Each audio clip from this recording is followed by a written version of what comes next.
এই যুবক, তোমরা যারা নামাজ পড়ো না, তোর উপরে আল্লাহর লানত, আল্লাহর লানত, তোর খোদার গজব তোর উপরে, মনে রাখিস।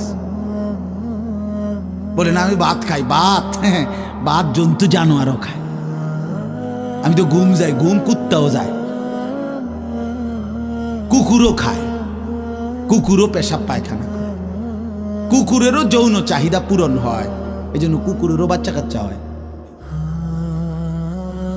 এটা কোনো অবাক কিছু না। আপনি ভাত কতটি খান আর ঘুম যান আর পেশাব পায়খানা করেন আর লজ্জাস্থানের চাহিদা পূরণ করেন, এরই নাম যদি জীবন হতো, তাই জানোয়ারের সাথে তফাৎ কি? বলেন না কেন? জন্তু জানোয়ারের সাথে আমাদের জিন্দেগির তফাৎ কোথায় ভাইয়া? কি ব্যস্ততায় পড়ে গেলেন এই বাবারা, বন্ধুরা আমার, কি ব্যস্ততায় মালিককে সেজদা দিতে পারলেন না।